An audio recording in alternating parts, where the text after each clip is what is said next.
Welcome to the Deep in Sports Thought podcast. I'm Chase Caridi, and today we're going to go through my predictions for Week 3 of the NFL season. Alright, so now we're here at the pick'em. Obviously, I chose for Thursday night already. I have footage of my choice of the Niners right now. I'll play that clip. Open up the eager eyes, the bright side. Okay, not the clip I was looking for. Okay, don't know how that ended up there, but no. Here's the actual clip.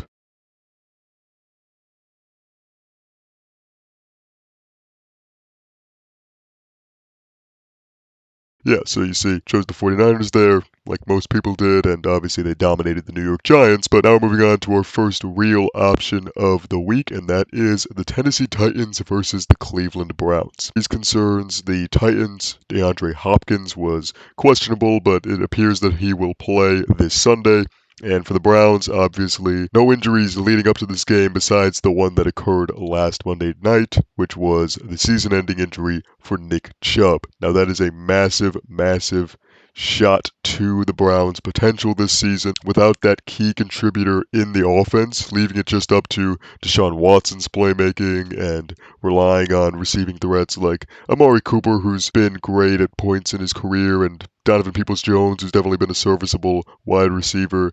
I don't really see a world where Cleveland now is going to be able to keep this up. They signed Kareem Hunt, but he was always a great number 2 with Nick Chubb. I don't know how he will be in a starting role or just having a much more bigger workload than he did prior in his previous tenure with Cleveland. So for those reasons, I think I'm going to go with Tennessee on this one, both 1-1 teams. And both teams I think have shown a little bit of promise, but I think I'm just going to go with Nashville on this one. I got the Tennessee Titans winning 24-10. Alright, our next matchup here, we have the Atlanta Falcons going to Detroit to play the Lions. Now, the Atlanta Falcons had a strong week 2, beating out the Green Bay Packers. Didn't play a perfect game, but certainly were able to stop the Green Bay offense when it mattered most, and that is obviously what you want out of your defense or just team in general. So the undefeated Falcons definitely are nothing to completely walk all over, but I think Detroit definitely has their upside better than the Atlanta Falcons. Of course, they won in week 1 against the Super Bowl champion Kansas City Chiefs. This past week was a real shootout of a game against the Seattle Seahawks that they unfortunately were not able to claim the win of, but we're still really early in the season. It's 2-0 versus 1-1, and I just think Detroit definitely has more talent on their team. There are some injury concerns with Amon-Ra St. Brown, Josh Reynolds, both wide receivers for the Detroit Lions. The Detroit team is definitely a lot stronger than Atlanta. I think Atlanta definitely has had a bit of a easier schedule, to say the least, these first couple of weeks. So I'm going to go with Detroit on this one, 27-17. Alright, next up we have the New Orleans Saints going to Green Bay to play the Packers. This is definitely one of the closer games we have this week. I mean, the New Orleans Saints undefeated so far, winning against the Tennessee Titans in week 1 and the Carolina Panthers also on Monday night just this past week. For the Green Bay Packers, the offense has been great. It almost hasn't missed a beat. With the absence of Aaron Rodgers, Jordan Love has come in and had 2 great games, throwing 3 touchdown passes each time. That second game, even without Aaron Jones, that offense was still able to move, and it was definitely something that was not something, at least I thought, that this Packers team would be, whether fully healthy or injured. No matter who they were up against, I didn't think they would just look that efficient and strong. That impression that they've put on me is going to make me take them this week over the New Orleans Saints. The Saints that have had a bit of a easy schedule that they've still struggled with. So I think the Packers stop that there, and they win at a score of 30-23. Alright, so next we have the Denver Broncos and the Miami Dolphins. This is the battle of 2 completely different teams. The 0-2 Denver Broncos, of course, had big expectations with Sean Payton to come in as the new head coach to potentially help Russell Wilson grow in an offense and all these pieces align, and it just has not happened. In week 2, they lost an absolutely devastating game against the Washington Commanders. They last-second Hail Mary scored the touchdown they needed, but the 2-point conversion to tie the game, they were not successful on and lost that one, I believe 35-33. Absolutely devastating, like I said, but nevertheless, that is just the epitome of how this team has been to start off the season. It's just embarrassment after missed opportunity, after expectation not met, and really the same cannot be said for the Miami Dolphins. The Miami Dolphins had an incredible week 1 and week 2. They just edged it out against the New England Patriots, stopping them on a 4th down conversion on Sunday Night Football. But still, Tua Tagovailoa, Tyreek Hill, Jalen Waddle is hurt for this game, but I think that offense still can click over any passable to below average defense. I think they'll just be able to have their way with those kinds of teams. So I think even with a missing key contributor like Jalen Waddle, I think the Dolphins will still definitely dominate this one. I'm going to go with Miami 34-21. 34-21. Now this next matchup is between two teams that are in desperate need of a win. The 0-2 Chargers versus the 0-2 Vikings. The Chargers missing Austin Ekeler once more, and in week 2 when he was also absent from the game, they had lost in painstaking fashion in overtime to the Tennessee Titans 27-24, while the Vikings also lost in a one-score game, that being against the Philadelphia Eagles on Thursday Night Football. Both of these teams have made mistakes, gotten in their own way. Both of these teams can get hot at certain times and cool off, like I said, get in their own way. So it's a real coin flip for me. I think I got to go with the Minnesota Vikings on this one. I think just the coaching's a little bit more stable. I believe in the offense's consistency a little bit more. Their close game against the reigning NFC champion Philadelphia Eagles is definitely more notable than the Chargers being in a close one against Tennessee. So I'm going to take Minnesota on this one, but 30-24, Minnesota. All right, next matchup here, we have the New England Patriots going to New York Jets. Both of these teams definitely are not playing their best football. The New York Jets losing in week 2 against the Cowboys. Zach Wilson definitely didn't play terrible, but still just wasn't able to get them over the hump. They were defeated by the Dallas Cowboys.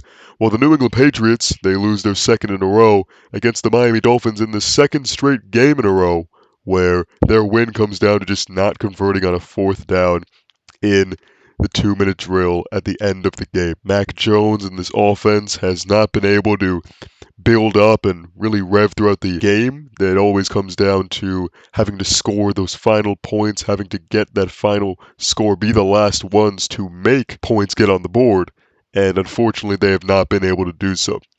Nevertheless, the defense has been very impressive, first against the Eagles and then against the Dolphins, two of the most highly potent offenses that we have in the NFL, and definitely they have a much easier matchup this week with the Jets offense. So I'm going to take the New England Patriots on this one, and I think it's going to be a real defensive standing. I'm going to go with 20-14 New England. Alright, the Buffalo Bills are going to DC to play the Commanders, and there is not a doubt in my mind that the Bills are going to take this one. Of course, week 1, terrible showing on multiple facets of the game, most importantly Josh Allen throwing 3 interceptions in week 1, but they were able to incredibly bounce back against the Raiders in week 2. They hosted Las Vegas and they dominated 38-10. Allen threw, I believe, 3 touchdowns. James Cook, the running back, had his first 100-yard rushing game. The Buffalo Bills have finally reached what we thought they would play last week, and now I think they're definitely going to do it again against a team like Washington. But to give the Commanders their credit, Sam Howell and that offense has been very good in these first 2 weeks. Of course, they're undefeated 2-0, but the Bills' offense, defense, everything about them is so much stronger than the previous opponents of the Commanders so far this season, and that's why I think the Bills will easily take this one. I'm going to go 31-17, the Buffalo Bills. All right, our next matchup here, we have the Houston Texans going to Jacksonville to play the Jaguars. The Houston Texans played an incredibly close game against the Indianapolis Colts in week 2, in a game that we saw rookie CJ Stroud really strive as the starting quarterback of the Texans.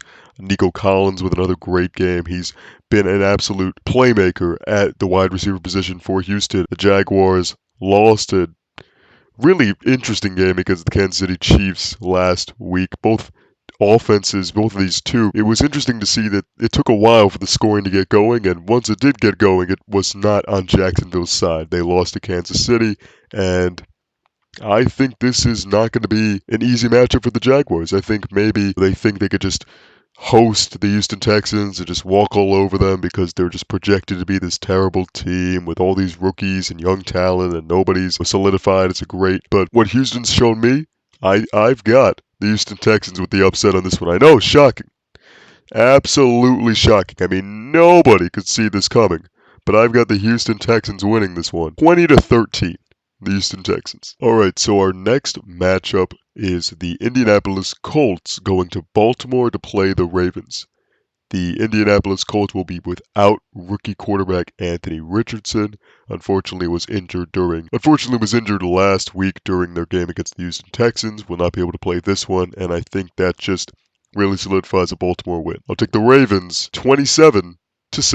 Alright, getting into our late afternoon slots here, we're starting off with the Carolina Panthers going to Seattle to play the Seahawks. The Carolina Panthers will be manned by not rookie quarterback Bryce Young, another rookie quarterback out this week. It's going to be Andy Dalton slated to start. Fine veteran quarterback leading this not so fine offense.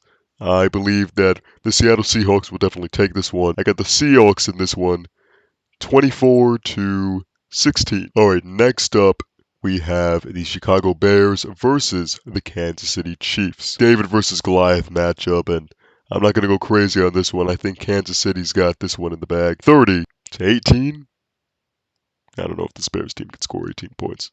I've said it, 30-18. Cowboys, Cardinals, I'm taking the Cowboys. I mean, I don't even really know how much more I could say about it. Sunday Night Football. The Pittsburgh Steelers go to Las Vegas to play the Raiders in a game that, man, oh man, cannot possibly be good. Both offenses really just overall don't get much going, and it's really, I mean, this 50-50 percentage choice on here on ESPN definitely shows how much of a coin toss this game is, so